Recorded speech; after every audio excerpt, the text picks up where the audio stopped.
To begin with pellets, now why we are studying pellets in capsules? The reason is because you must have seen while while filling of capsules, that apart from powders, apart from granules, or apart from liquids, what else is filled inside the capsule is the pellets.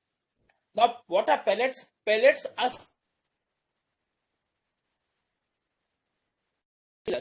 with a difference that pellets are more spherical in shape. Okay, so pellets are spherical granules. Let me put it in that words. Okay, if you want to define the pellets, then pellets are described as systematically produced and they are geometrically defined agglomerates because they have uniform size. Okay, apart from having uniform size, they also have uniform shape, that is the circular shape. So they are granules with uniform size and uniform shape. That is what we can say. Okay, in short. So they are nothing but they are systematically produced because we use different equipments, we use different methods in order to produce them. Fine, because they have uniform shape and uniform size, agglomerates, okay, obtained from diverse starting material. Why diverse starting material? From a nucleus, that is a seed. Okay, it can be obtained from particle, it can from a drug particle. So there can be different starting material, and this starting material is then converted into a pellet, okay, spherical agglomerate, and using different processing conditions. So what are these different processing conditions that we are going to see further? So pellets are nothing but they are systematically produced, geometrically defined agglomerate obtained from different starting material, diverse starting material, and they are prepared by using different processing condition. How are they? The main important thing, they are free flowing than the granules also. Okay, they are more free flowing than granules.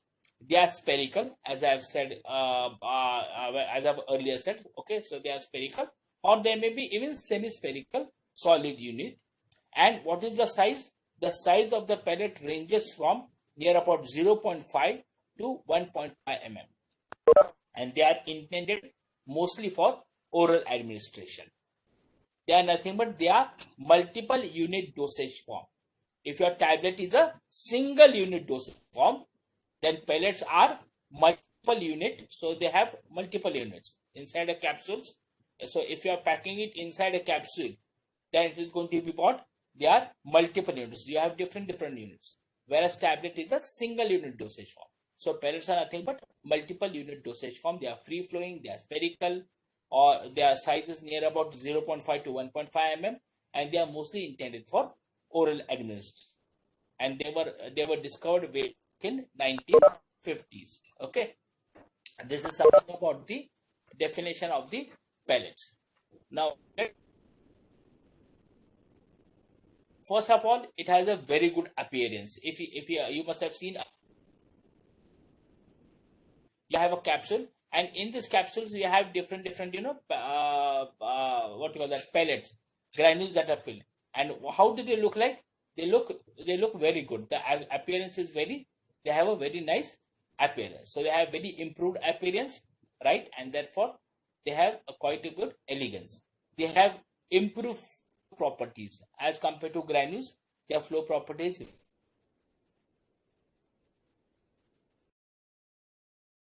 they are going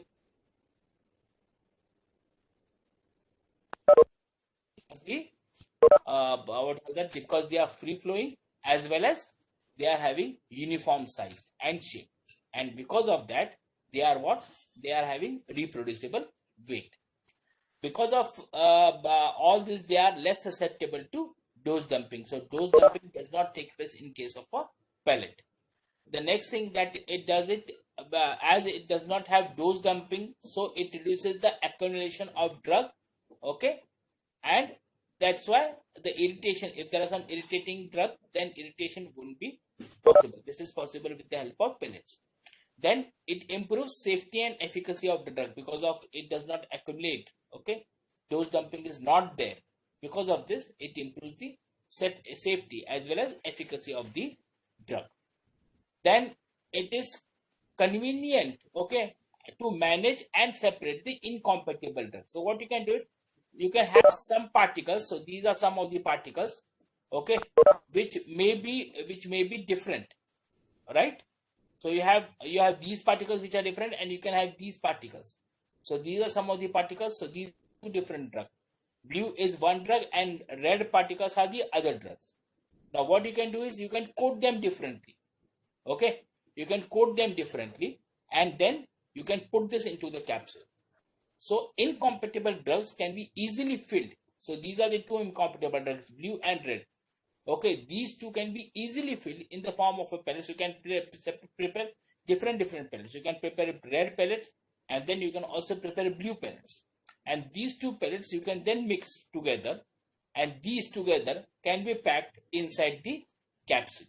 So incompatible drugs can be easily packed inside the capsule with the help of a pellet. Okay, what else it does? It reduces gastric emptying rate, okay, and intestinal transit time, because the size is very slow, is very small, okay. Hence the gastric emptying rate and the intestinal transit time is also getting reduced, okay. It solves the problem of taste masking. It can be coated, and hence the problem of taste masking can also be solved. Also they can be packed inside the capsule, so again the problem of taste masking is getting solved.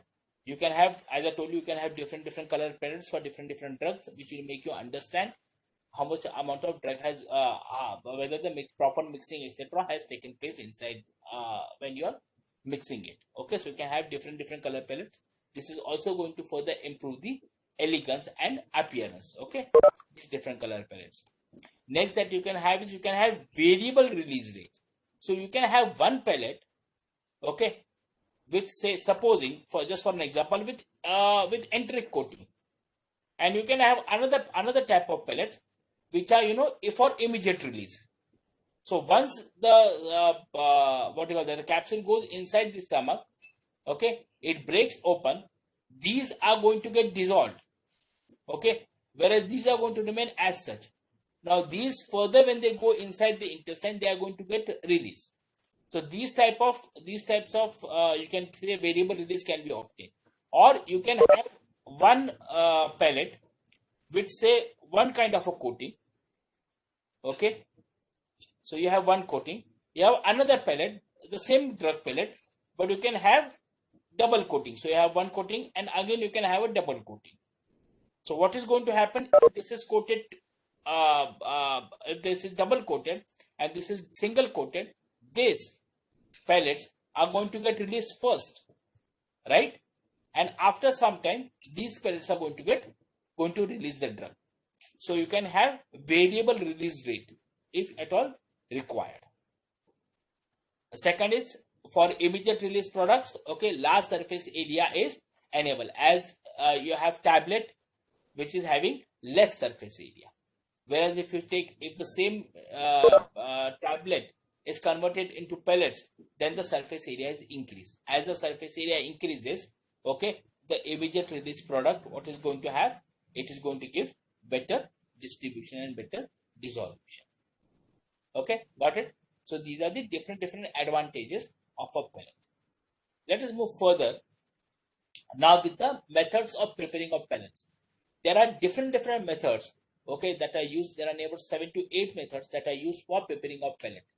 The first and the most important method, okay, for preparing of pellet is extrusion speronization technique.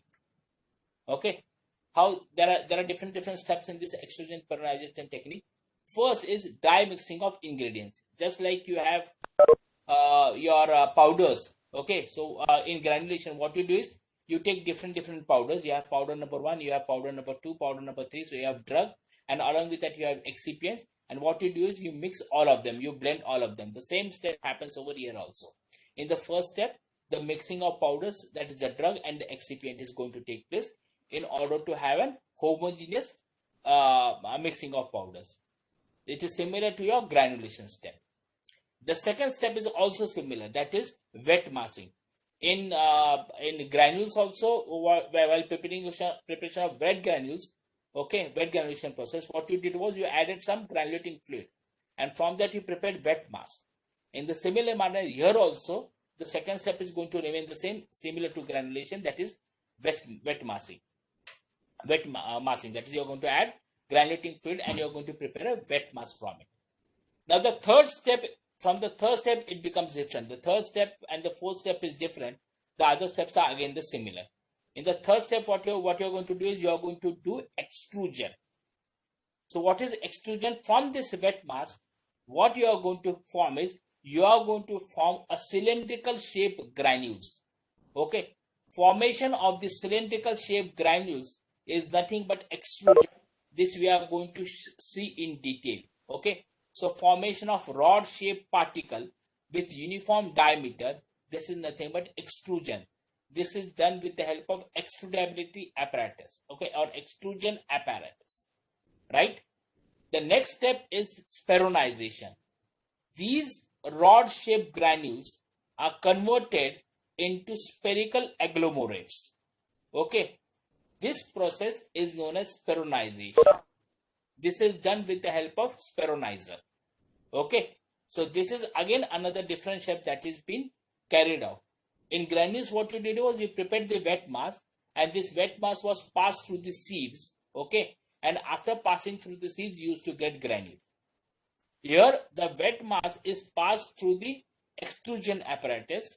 Okay, and you get a rod shaped granules or cylindrical shaped granules, and these cylindrical shaped granules are then converted into spherical shaped granules with the help of speronizers. Okay, the further steps again are the similar, that is drying and screening.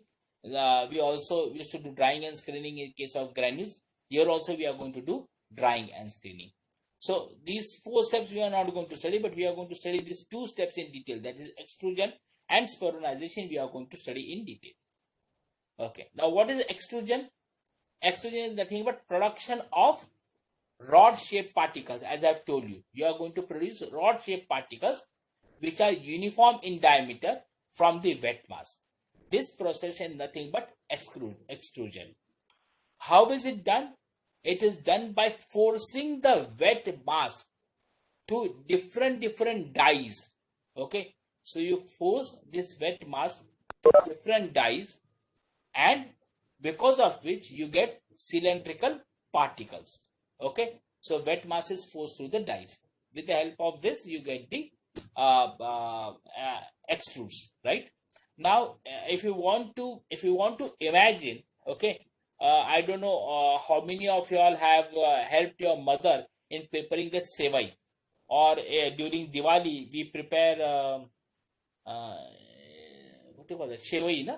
You prepare the shevai, right?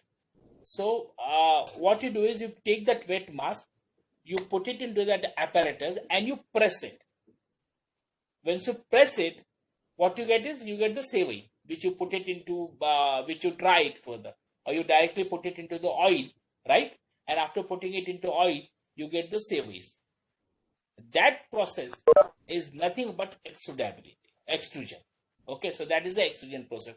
You just can imagine, that process with this process. Okay. Now, so this wet mass is forced to the dies, and you get cylindrical particles. Now, these particles break once you are pressing it. Once you are passing it through the dies, these particles are going to break at equal length. So you are pressing them. So you have a wet mass. You are passing them to the dies, which are having different holes. And when you are passing that, these they form granules and they break. So from this way they break. So they are breaking from here. They are breaking, right? In this way they are going to break, and you are going to get different rod shaped particles, right? So they break at their own weight, like it happens in sevai. You press it, shave kartana apan, you press that apparatus, and that it falls down and it breaks, and you get those shapes. Okay. So this extrude must also have enough plasticity to deform, because further, why we want them to deform? Because these particles are going to further get converted into what? Rod shaped granules. So they should have enough plasticity to get converted from rod shape to spherical shape. Okay. And second property that they should have is, so once they gather, okay, so once they are gathering over here, they should not stick to each other. So that are the two properties that are required from the extruded material. That is, one is that it should have enough plasticity to get deformed. So deformation is required because you want to convert it into a granule. And then second, they should not stick with each other. They should be non-sticky.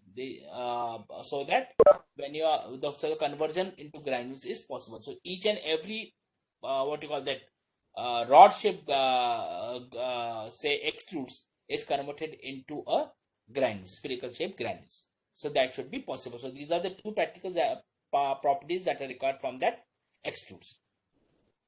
Now, depending upon there are different types of extrusion apparatus. Okay, they are based upon this feed mechanism. You have screw feed extruders, you have gravity feed extruders, and you have piston feed extruders. So, what are these different types of extruders we will be seeing? Screw type extruders, screw feed extruders, whereby you have the screws that are placed inside it. I am going to show you the video. In that video, you'll see the screw type extruders. Okay. Then you have screen or basket type extruders, whereby you have a unit which presses. This is a unit which presses the material onto the screen. Okay, and this is nothing but the basket type extruders, which is used basically for the low density extruders. And you have gear type extruders, whereby it produces material of relatively high density. The material is through the screws. Okay, through this gear, sorry, and because of this gears, this material is broken down into rod shape granules. So these are the different types of extruders. Moving ahead to the speronization. Now, what we have done is we have created the rod shape granules or extrudates, and these rod shape extrudates are now converted into the spheres. Okay, so these are the steps that it follows through. So you have a cylindrical or rod shaped extrudes or particle. This rod shaped particles is kept in a speronizer. So what is the speronizer that we are going to study in the next slide? So this rod shape is first converted into cylindrical granules with rounded ends. So you have these rounded ends over here. Okay, if you see, you have rounded ends over here, but they are still cylindrical in shape. Then it is converted into a dumbbell shape, and then it is converted into ellipsoidal shape, and then finally it is converted into a sphere shape. So this process of converting the rods into spheres is nothing but speronization, and it passes through these various stages. How it is done? It is done with the help of the speronizers, right? What are speronizers? Speronizers consist of a rotating friction disc. So it consists of a rotating friction disc, right? Here there are grooves that are present, something like this. Okay, so it is a plate which is consisting of grooves. The angle over here, this angle is near about 90 degree. This angle is 90 degree. So if you make it in this way, right, grooves, they are not so big grooves, but just to show you, the angle in between them is 90 degree. So this is a frictional plate that is present over here. The rod shaped granules are placed into this. This frictional disc is rotated or spinned at a very high RPM. The RPM may be near about 500 to 5000 RPM. So this much high RPM, it has been rotated at you. So you can understand the speed with which it is rotated. Okay, the granule, what they do is, the granule they fall. So this is the speed with which it is. So this is how it is rotated. So that is the rotation that is being shown over here. Okay, so the granules, they are kept over here with the help of the because of the spinning, they go onto the wall, and they again come back onto this frictional plate. Then again they go back onto the wall, and again they come back onto the frictional plate. Because of this, okay, continuous movement, okay, because of the spinning movement, there is a rope type. Okay, जैसे rope type होता है ना, So you have a rope type, treatment that is given to the, how to prepare a rope. You take the rope and you, two ropes you take together and you blend them together, isn't it? In the similar manner, there is a rope type movement for this. So it goes in this way and it goes in this way, in this way, this way, this way, this way. It goes on in that way. Okay, this rod shaped granule. So there is a rope type movement for this granule. And because of this rope type movement, what happens is the rod shaped granule is converted into a the spherical shaped granule. Okay. So the machine consists of rotating frictional disc. So this is the rotating frictional disc, which is designed to increase the friction with the product. So the friction is being increased because of it, when which spins. Okay, this rotating disc it spins at a very high speed. Okay, at the bottom of a cylindrical bowl. So this is a cylindrical bowl. Inside the cylindrical bowl, so it is something of this shape. So you have a cylindrical bowl, and inside this cylindrical bowl, what you have is you have a friction disc that is being placed. This frictional disc moves at a very high speed, and as it moves at the very high speed, what happens is further the particles they collide with the wall. Okay, particles are colliding with the wall. So over here, this is a frictional disc.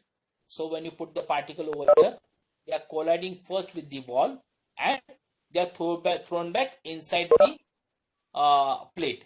Okay, again they collide on the wall. Again they are placed back onto the plate. And this is nothing but a rope-like movement. So something like this, a rope-like movement is there for the particle, and because of this, the particle now obtains a desired spherical shape. Once they obtain a desired spherical shape, you have an opening over here.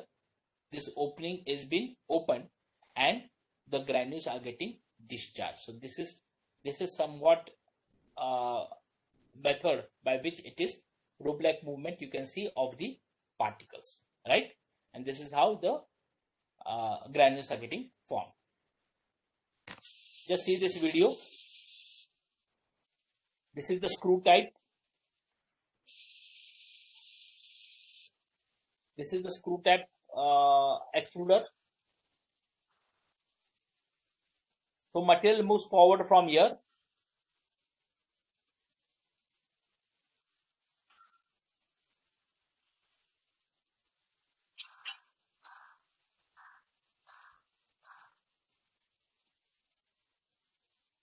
On YouTube, you can see very different machines. Okay.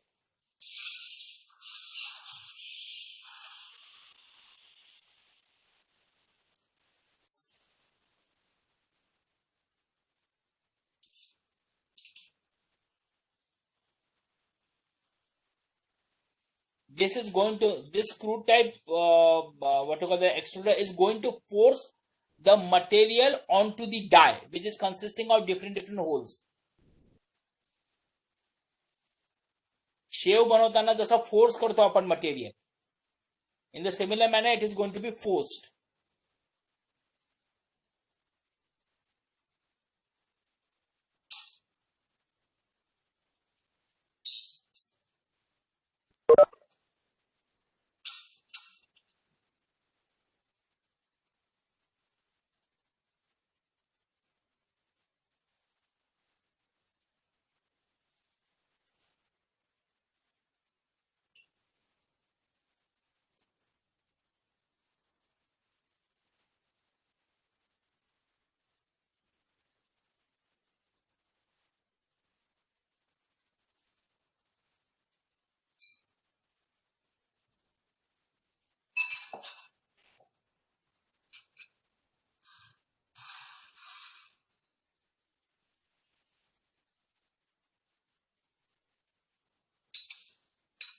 Stabilizer. You can see the frictional plate. Can you see the frictional plate over here? Can you see the frictions? Cylindrical bowl.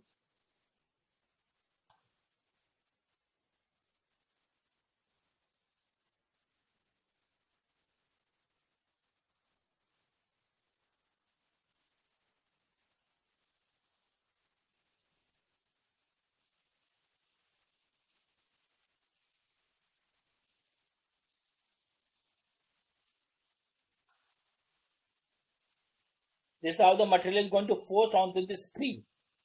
This is the die over here, consisting of screen. So he has taken the wet mass, he has prepared the wet mass and he is adding.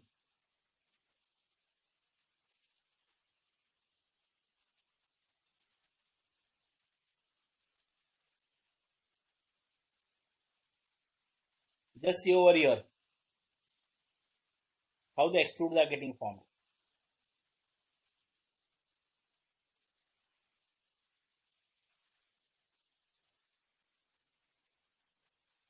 See Mukta, can you see? They are falling by their own weight. See, the extrudes are formed and they are falling.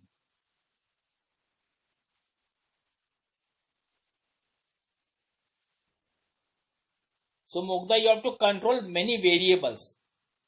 So if you control all the variables properly, whenever you are operating any machine or whenever you are preparing any product, all the variables have to be controlled very properly. So these are the granules, see, these are the extrudes that are formed.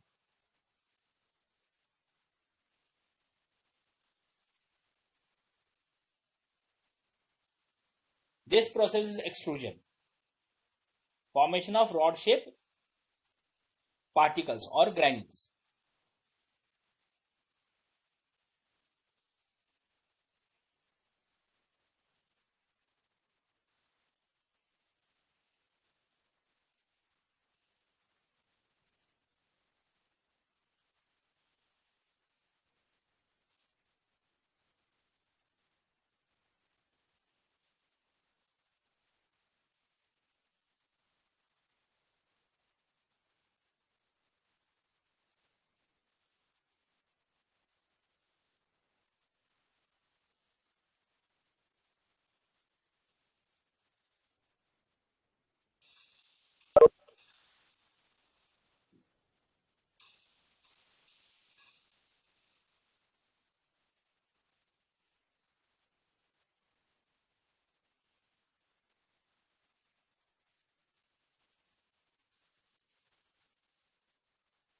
So Jivika, all this process we have to do.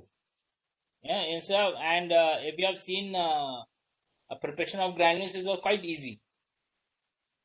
So here there are multiple steps that you have to do. Hence you are going for granule preparation, which is very easy because you are going to compress it further. ये सब झंझट नहीं करना पड़ता. That is the only reason. We are going for granules.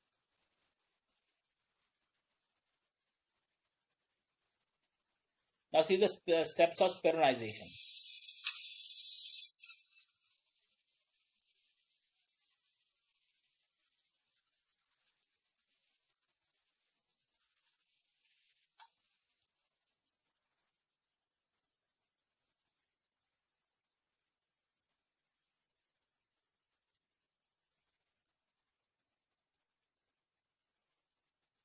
See the RPM, how it is. It has gone above 500.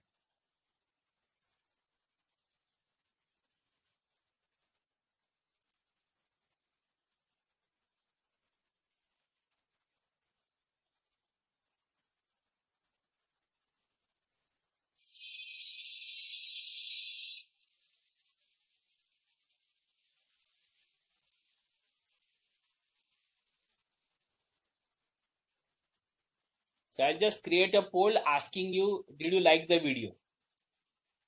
And did you understand it? So just answer as yes or no. So that will give me an idea how many are present and how many are attentive and how many are just putting their, you know.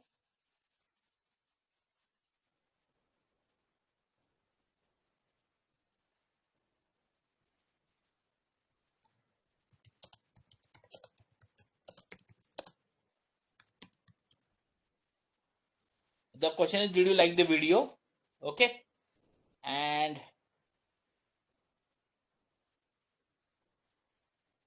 answer is either yes or the answer is no. Okay. This will just make me understand whether how many are attending. Okay. Okay, I've started the poll. Answer immediately, yes or no.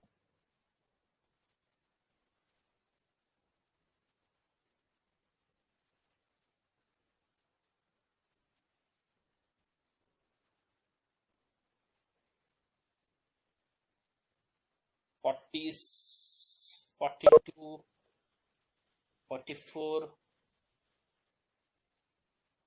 Okay, 44 have answered. 46.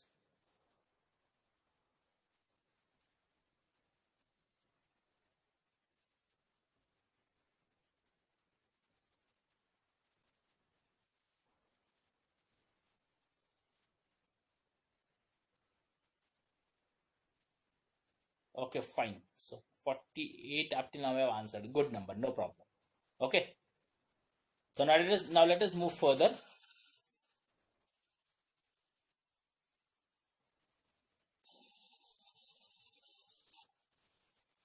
You can see the speed over here, 1345 RPM. So that was the speed. Okay, so you can see the speed in RPM. So that was the speed with which it was with which it is rotating at present. So the speed is near about 500 to 5000. So that much RPM is the speed with which this frictional disk is rotating.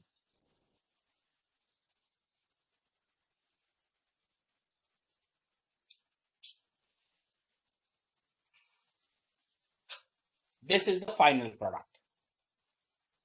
Now what you're going to do with this final product, you're further going to dry it and then you're going to size it, right? With the sieving method. The same method that you are going to use. Sieving method can be used. Got it? Understood? Okay. Sir, can the speed be randomly put between 500 to 5000 RPM? Kamlesh is asking. Now it depends upon your product also. How is your product? Whether it is very dense or whether it is less dense and so on and so forth. So over a period of time, you gain that experience कि कितना मुझे उसका speed रखना है. Okay. And I just told you the range from 500 to 5000 RPM. It may not be 5000 also. 5000 is going to be too high. Say 500 to 2000 RPM.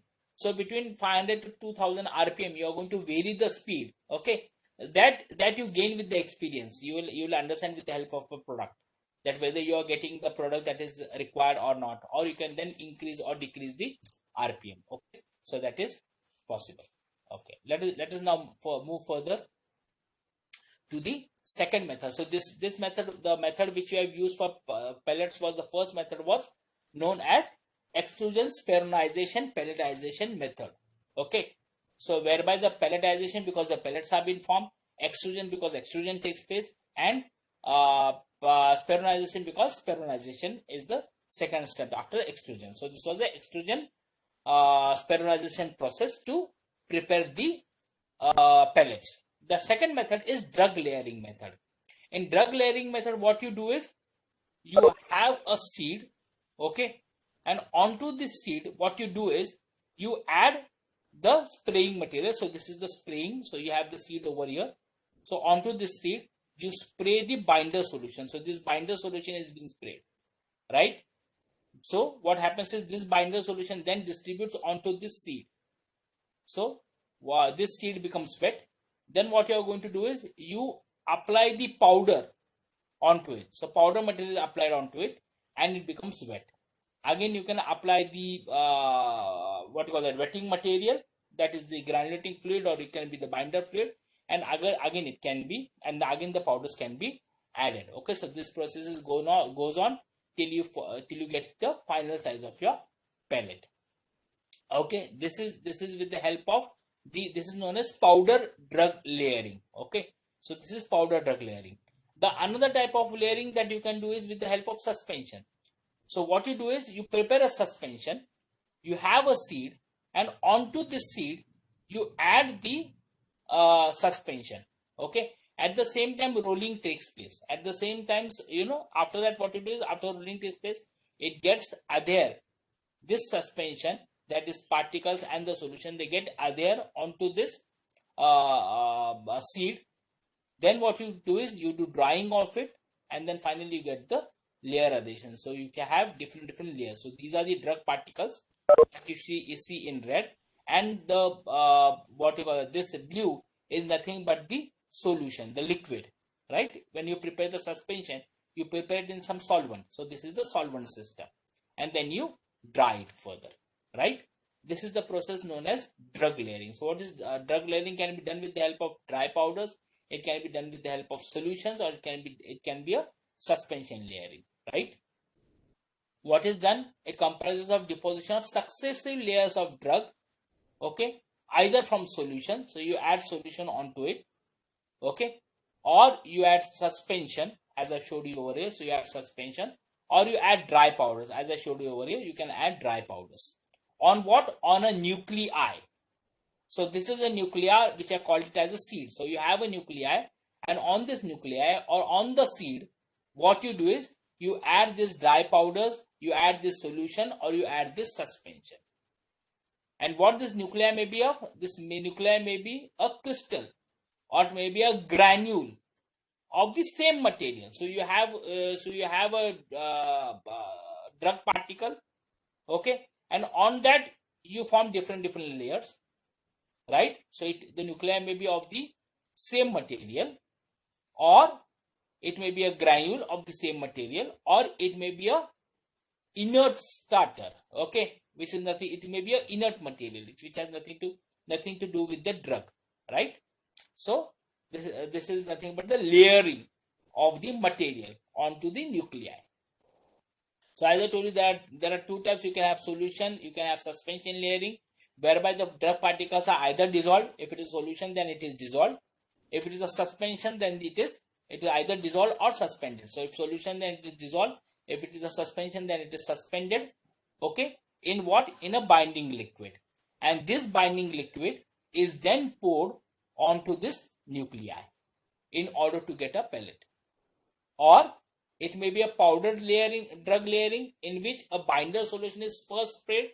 So you spray the binding. So over here you are spraying this binding solution over here on the previously prepared inert seed. So this is the seed on which you are spraying it, followed by the addition of powders. What can be used? Usually conventional pan coaters that you have studied earlier can be used for this pelleting method. So this method is known as drug layering method. So this is the second method of preparation of pellets. Let us go to the third method, that is direct pelletization. Okay, what you do over here is the material is be blended, okay, and this blended material is subjected to the centrifugal motion directly, and solvent and binders have been added. This process is similar to the CFG, that is centrifugal granulator. If you remember CFG, centrifugal granulator, this process is similar to centrifugal granulator. So centrifugal granulator produces, okay, the agglomerates which are of uniform size. If you remember the advantages of centrifugal granulator, I told you the centrifugal granulator produces. If you remember that equipment, there was an equipment in this way, okay, if you remember, something like this, and this was the disc which was rotated. It produced the centrifugal motion, okay. There was a cover over here, and you add the material. From here you add the material. From here you add the granulating fluid, and this is rotated, and centrifugal action has been produced, okay. Only the difference over here is this disc is not frictional in nature, okay. This disc is a normal disc, whereas in the earlier this thing, it was a frictional disc. So this is nothing but the centrifugal granulator which we have already studied. So this centrifugal granulator can be used in order to prepare the pellets. Moving further, we are going to another important method, that is melt extrusion technology. Melt extrusion technology, this technology was taught to you in detail during one of the webinars, okay.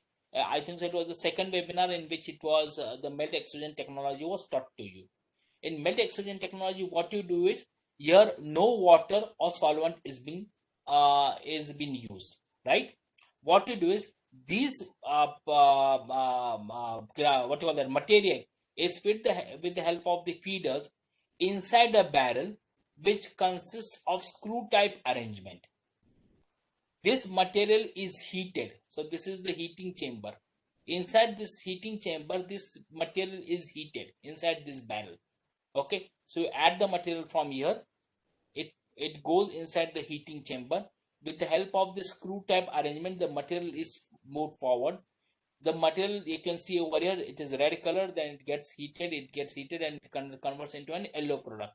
This yellow product is nothing but an extruded. So what happens is, because of this heating, the material, the solid material, it gets melted, okay, or it gets plasticized, and then it is converted into the cylindrical, okay, uniform cylindrical segments, right?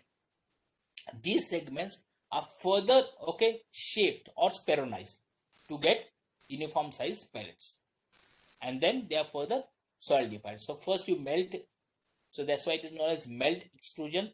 So you take the material at a very high temperature, you melt it.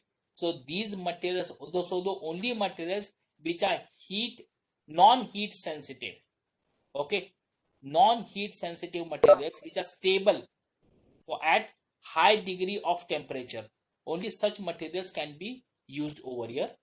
So this material is been fed, it has been melted, it has been plasticized, it has been converted into a rod shape extrudes, which are then further speronized in order to get the pellets.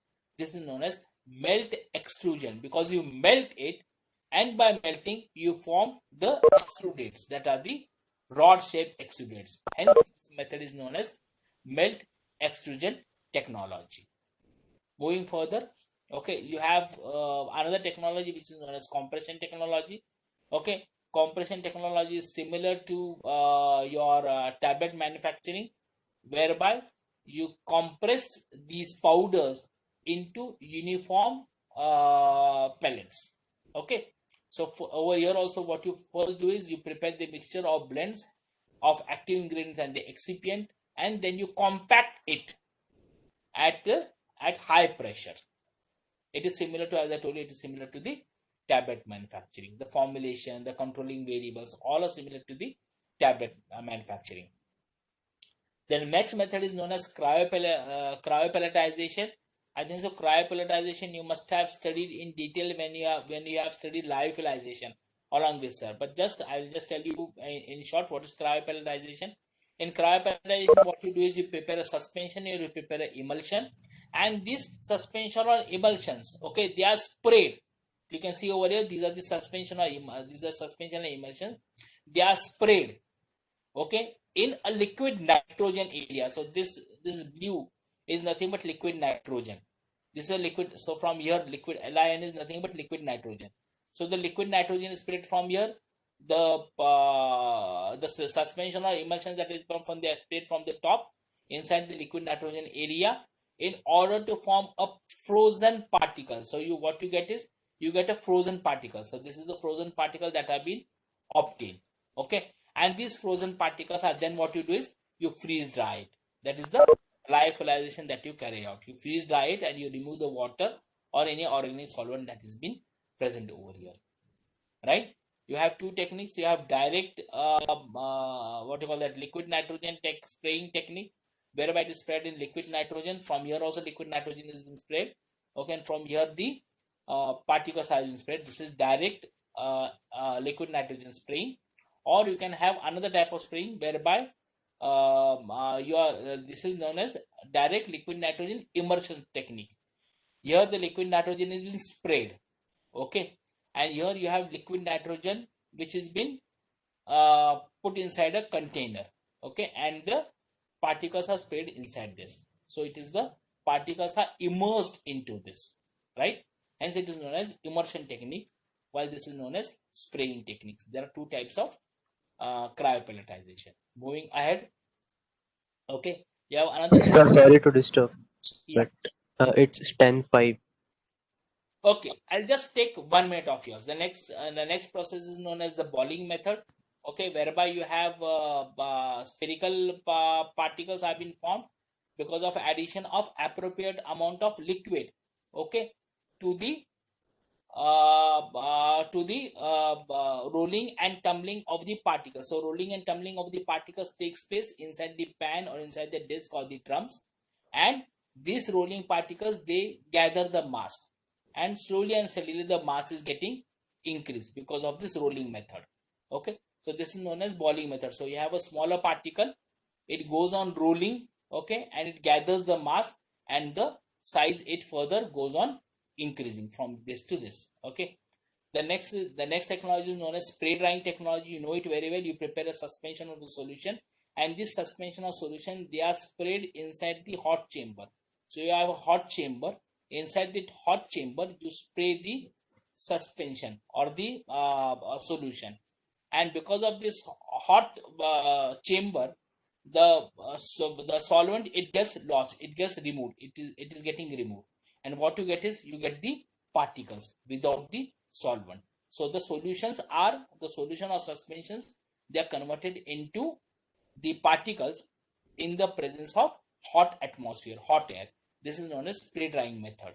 Okay, so you are spraying the material, you are spraying the suspension, and that is getting converted into particles in presence of hot air because of the loss of solvent. And the last method is using of fluid bed system. Okay, this you very well know how the fluid bed system works. Okay, so this is pelletization can also be achieved by the fluidized bed system. Okay, so these are the different methods, by these are different 9 methods by which you prepare the pellets. The most important one is the exogenous peronization technique. Okay, thank you very much. Bye bye, see you, take care.